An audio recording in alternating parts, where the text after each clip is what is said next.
Have you ever looked around at your life and thought, how did I get here? Because your life is bad. You love your family, you love your kids, and you may even have the career of your dreams. Somewhere along the way, you lost yourself. You don't need to burn your life down.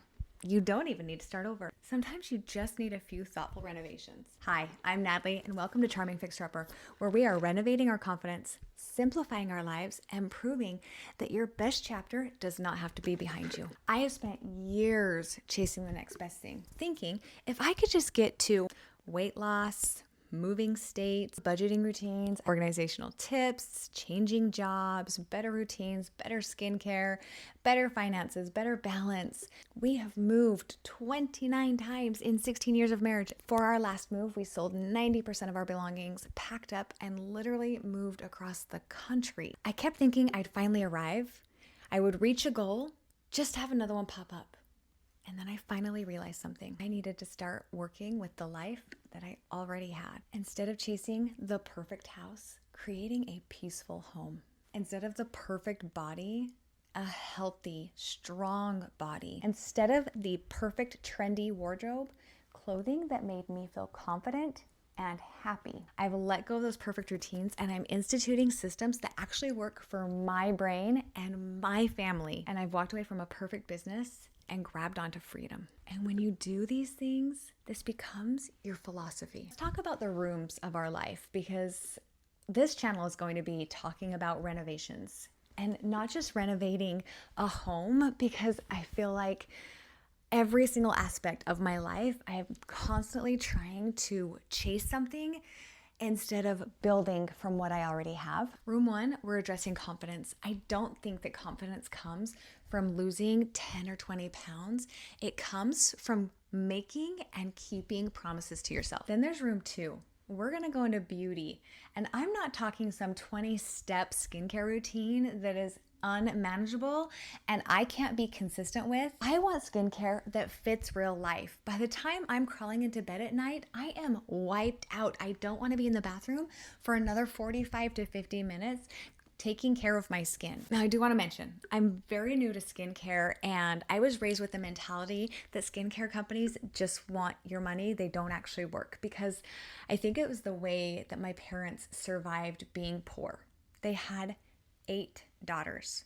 Skincare should have been routine for us. It should have been a big part of our lives and in our household. And I was never taught about it. The best type of skincare that we even had was a bar of Irish Spring soap, because that's what my parents could afford.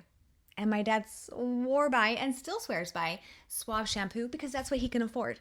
My dad has 9 kids and he's a school teacher. We've never had money in our house. My mom was a stay-at-home mom. And we didn't have extra money for skincare. So skincare is very new to me. And this actually excites me. I get very excited to try new things because I want to see if my parents were right, that skincare companies just want your money and their stuff is just a bunch of full of lies, or if it's actually going to work. I have started using different products for my skin all over my whole body. I'm going to be doing some honest, real reviews. And over time, I'm going to be committing to 30 days strict with a specific company's specific product to see if it will actually work. I will be able to give you reviews on what I do use and whether or not I like them and whether or not they are worth your money. Room 3, we're going to head into dopamine dressing. I have adult ADHD. I spent years just dressing the trends, whatever was in style, because I wanted to fit in. I didn't want to stand out. I wanted to feel confident and I didn't in my body. And if I stood out, people would actually look at me and I didn't want to be seen. In the last year, I have started to dopamine dress and I have fallen in love with getting dressed again. I have found confidence. I don't care if I don't get a single compliment on what I'm wearing. I feel confident and I love what I'm wearing. It's fun, it's fresh, it's exciting. I love finding some good finds, fit the budget, that make me feel confident and that look cute and fun. I've realized that getting dressed isn't just about looking good, it's about how you feel. On the note of having ADHD, room 4, I'm gonna be addressing ADHD. Adult ADHD, women who are dealing with perimenopause and menopause symptoms and how that coincides with ADHD and hormone changes. We're going to talk about executive dysfunction and mental load and decision fatigue. I've stopped asking myself, why can't I just do this? And instead, I've started looking at How can I make this easier? Now let's talk about some freedom. We are in room 5, and I used to look at content creators and think, you make so much money for doing nothing. It takes a lot of effort, takes a lot of work. It is exhausting, especially if you have ADHD. Now, I was able to walk away from my full-time position as a teacher to be a full-time content creator, but I am still trying to figure out exactly what that looks like. I'm still trying to create my brand on multiple platforms, so I have multiple streams of income, so I'm not putting all of my eggs in one basket. Because I was able to walk away from my full-time job, I was also able to bring my kids home and homeschool them. Freedom. This is what I'm talking about. I'm talking about the ability to have some freedom. I'm talking about working from home. I'm talking about building an income and being present with my family.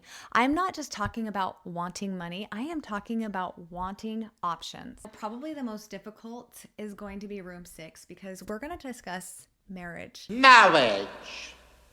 Marriage is what brings us together today. Marriage with ADHD, when your spouse doesn't have ADHD, it is no joke trying to be seen correctly,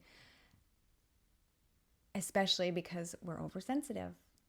We struggle feeling attacked even when they're not trying to, and they don't get it because they don't have ADHD. We're going to talk about it. We're going to talk about kids, having kids that also struggle with ADHD and how they're overstimulated, you're overstimulated, and then your child that doesn't have ADHD is just very confused and lost in the mix of it. We're going to talk about the home.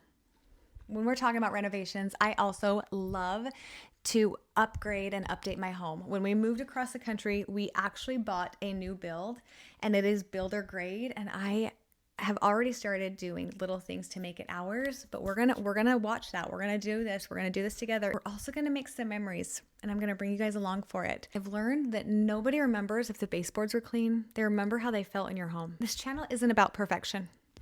I'm gonna bring you along with the messy. All of the messy moments. There's my laundry over there. We've got, you're gonna be here in the midst of all of my mess, especially because I have ADHD. We're dysfunctioning, but we are still surviving. It's not about perfection. It's about progress. I really want to be the place where women come to feel seen and to feel like they're not behind. We're not too old. We're not too late. We're not too broken. We're just renovating. I don't have all the answers. Some weeks my house is messy. Some weeks I'm wearing leggings 4 days in a row. There are times where it's been 10 days since I've washed my hair. Sometimes I lose motivation. Sometimes I make a list, and 3 years later, I come across it and try and finish it. There are some times when I buy something that wasn't worth the money. It's exactly why I wanted to create this channel. Not because I've figured life out. And honestly, as I was thinking about creating this channel, I thought, who am I and why would they listen?